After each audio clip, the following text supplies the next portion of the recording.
So again, we're going to do the straight cut here, and he's coming in to just do a straight cut. Now when we were taught this particular form, what they also said to us is you're playing with the vertical plane. So this could be a punch, a knife attack, a cut, but you're playing with a vertical plane. Alright? So if I'm worried about the weapon, what tends to happen is I watch the weapon and then I get my mind stolen. So I've already lost who I am. Okay? But if I respect the fact that he wants to hit me, now I'm actually connected. I've already followed him in and he's got a nice strike. So I've changed my mindset from being, oh, it's a weapon, to what's going on. I'm now focusing. Okay? My point of view is I don't really want to get hit by that, so I better come in and see where I'm at. So I still respect this. I time completely off this strike. There are times when you're too quickly forward, I've got to go in. And my brain's thinking it's too slow to react. I've overcooked, if you like, what I'm doing. Whereas if I feel, oh, he's good in, oh, look at that. I've joined his cut. I've become part of what's happening by feeling it. I don't know if this is hard to teach because it's an invisible rubber band, if you like. So Jack Nance I used to say too, if I had a sword and he was going to pick it up, he'd pull my sword up. That's the timing. He pulls my sword up. When he cuts, that's the time I'll come in.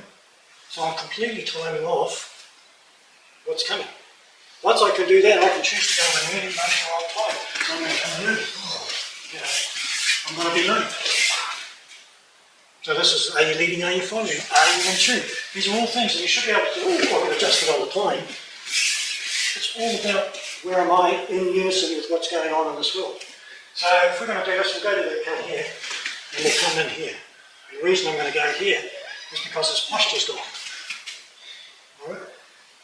And I'm taking him in a way which could go to Shomenuchi, could go to any other techniques.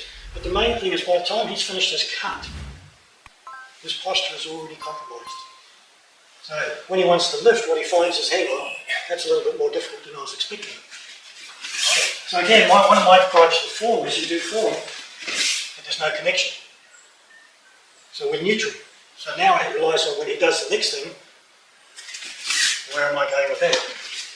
So I think what I'd like you to do is just see if you can get this timing of joining this person and being at a point where it's very subtle what I've just done. Right?